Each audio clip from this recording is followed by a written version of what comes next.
Assalamualaikum warahmatullahi wabarakatuh. Nama saya Afra Safina Putri, Prodi Perbankan Syariah, Fakultas Agama Islam, Universitas Muhammadiyah, Profesor Dr. Hamka.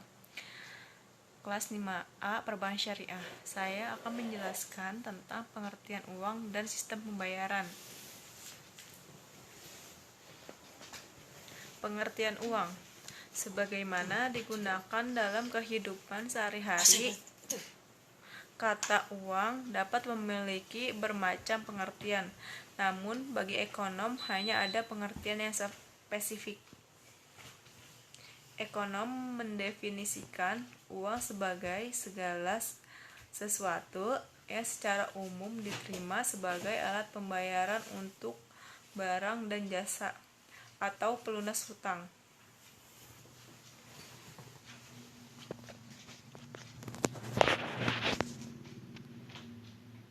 Mendefinisikan uang hanya semata sebagai mata uang terlalu sempit bagi ekonom, karena cek juga diterima sebagai pembayaran untuk pembelian, maka rekening tabungan juga diartikan sebagai uang. Seperti yang dapat dilihat, tidak ada definisi tunggal dan pasti terkait uang atau penawaran uang, bahkan untuk seorang ekonom.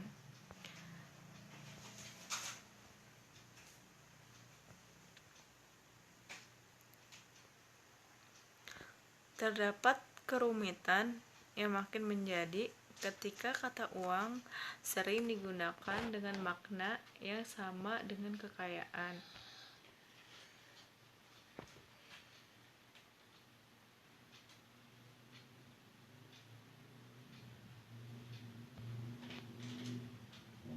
Banyak sekali menurut beberapa ahli ekonomi tentang apa sih itu uang, pengertian uang. Menurut para ahli ekonomi, diantaranya yang pertama itu Robertson.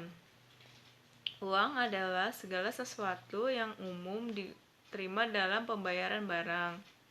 Yang kedua itu ada R.S. Sayers. Uang adalah segala sesuatu yang umum diterima sebagai pembayar hutang.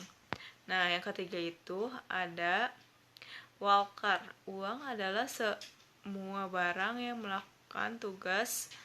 Uang adalah uang. Manfaat yang dapat kita peroleh dengan adanya uang yaitu sebagai berikut.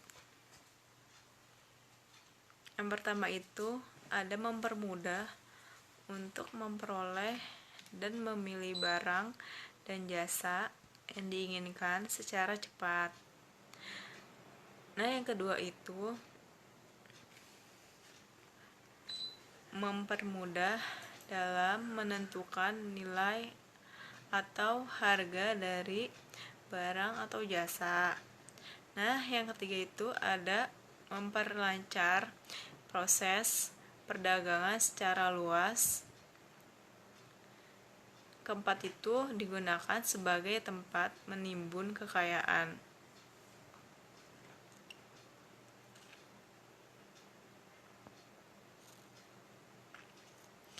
Apakah uang dalam perekonomian itu penting? Tentu saja jawabannya adalah uang penting bagi perekonomian. Berikut pentingnya uang dalam perekonomian. Nah, yang pertama itu karena uang memegang peran penting dalam lapangan hidup manusia. Yang kedua itu karena uang memegang peranan dalam hubungannya dengan perdagangan internasional. Ketiga itu karena uang adalah benda yang mempunyai tugas untuk mempermudah tukar-menukar. Selanjutnya ada fungsi uang dalam perekonomian. Yang pertama itu adalah tukar. Hampir semua transaksi perekonomian kita, uang dalam bentuk mata uang atau cek adalah alat tukar yang digunakan untuk membayar pembelian barang dan jasa. Mengapa Untuk memahaminya, perhatikan ekonomi barter yang tidak menggunakan uang, di mana barang dan jasa dipertukarkan secara langsung dengan barang dan jasa lainnya. Uang mendorong efisiensi ekonomi dengan menghilangkan waktu yang terbuang demi menukar barang dan jasa. Uang juga mendorong efisiensi dengan memungkinkan orang berfokus pada hal terbaik yang dapat mereka lakukan. Uang, oleh karena itu, penting dalam perekonomian. Fungsinya seperti pelumas yang membuat ekonomi berjalan mulus dengan cepat.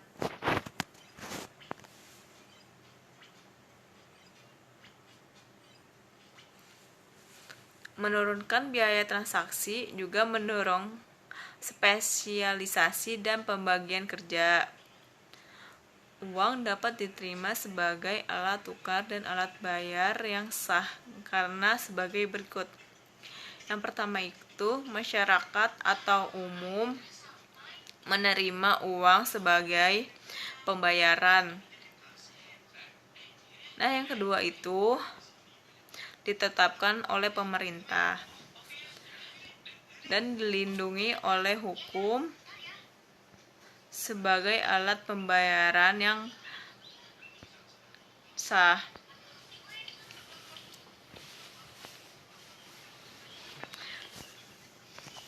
Yang ketiga itu ada kepercayaan masyarakat kepada pemerintah bahwa pemerintah akan berusaha mempertahankan nilai uang dengan stabil. Yang keempat itu, uang tersedianya jarang dan diinginkan oleh seluruh rakyat semua dunia. Nah, yang kedua itu ada satuan hitung. Peran kedua dari uang yaitu sebagai satuan hitung atau unit of account. Artinya, uang digunakan untuk mengukur nilai sebuah perekonomian. Kita mengukur nilai barang dan jasa dalam uang, seperti kita mengukur berat dalam kilogram atau jarak dalam kilometer. Nah, yang ketiga itu ada penyimpanan nilai. Uang juga berfungsi sebagai alat penyimpan nilai, sarana menjaga daya beli kita sepanjang masa. Fungsi ini berguna untuk menyimpan daya beli kita sejak kita menerima penghasilan, sehingga saat penghasilan tersebut dibelanjakan. Mengapa? Karena umumnya orang tidak ingin membelanjakan penghasilannya segera setelah menerima uang,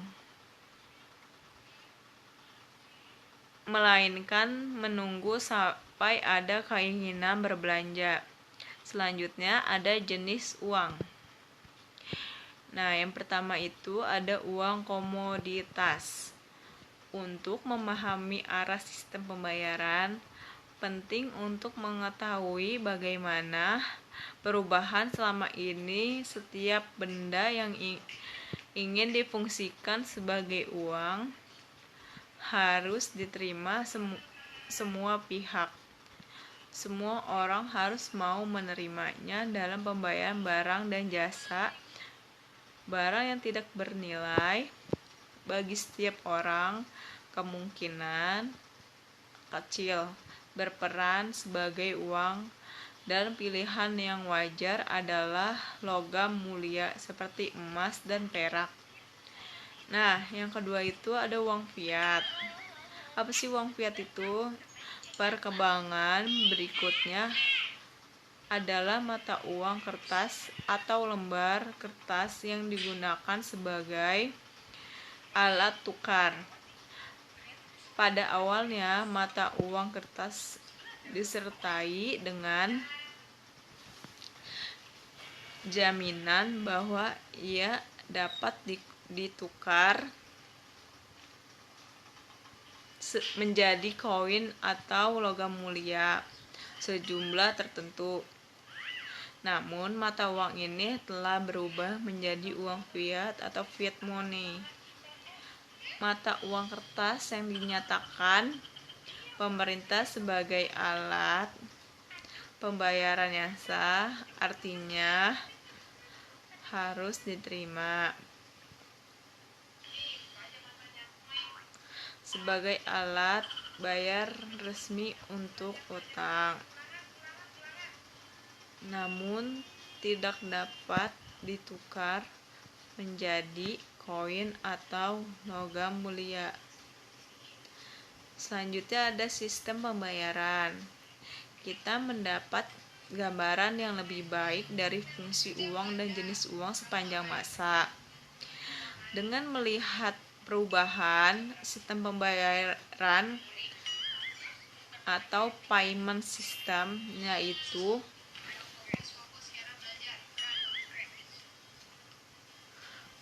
metode melakukan transaksi dalam perekonomian. Sistem pembayaran dan jenis uang telah berkembang selama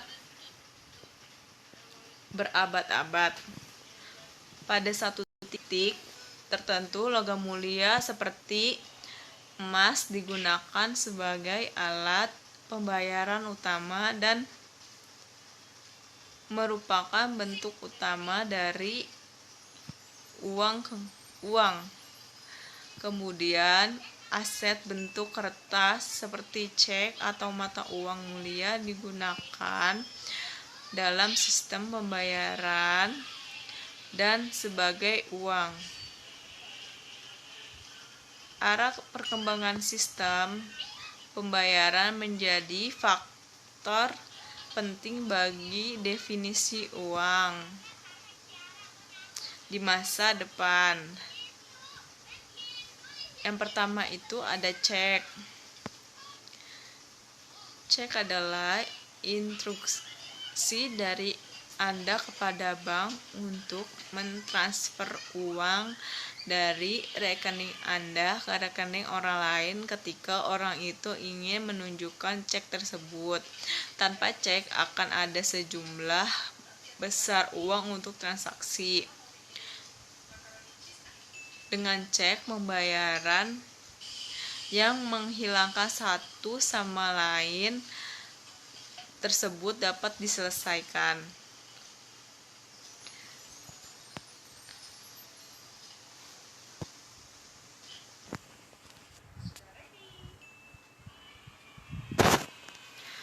Dengan menyesuaikan cek dan tidak ada uang yang pindah, cek juga menguntungkan karena kerugian akibat pencurian dapat dikurangi dan tersedia tanda terima untuk pembelian.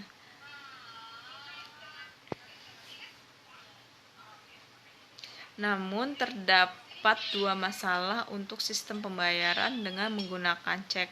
Yang pertama itu dibutuhkan waktu untuk membawa cek dari satu tempat ke tempat lain. Dan ini masalah yang serius jika Anda membayar seseorang di lokasi yang jauh dari Anda dan perlu untuk dibayar cepat.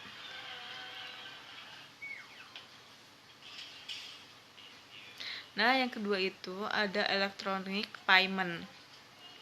Apa sih electronic payment itu? Perkembangan komputer yang semakin murah dan penyebaran internet membuat pembayaran tagihan secara elektronik semakin murah. Di masa lalu Anda harus mengirim cek, namun sekarang bank menyediakan situs tersebut, dan dengan beberapa tindakan ngeklik pembayaran elektronik terjadi. Tidak hanya Anda yang menghemat biaya, Anda yang menghemat perangko, namun membayar tagihan sekarang hampir menjadi atau kenyamanan dengan sedikit usaha.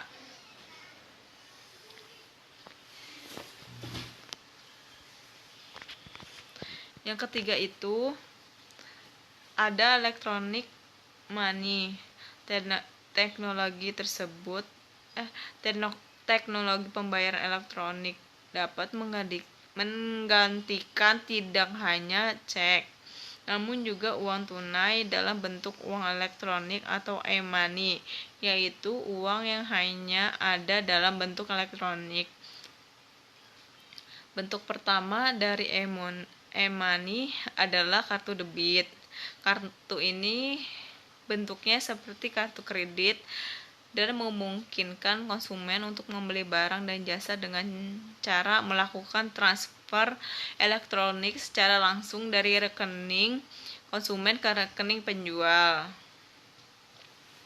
Kartu debit digunakan di banyak tempat yang juga menerima pembayaran kartu kredit dan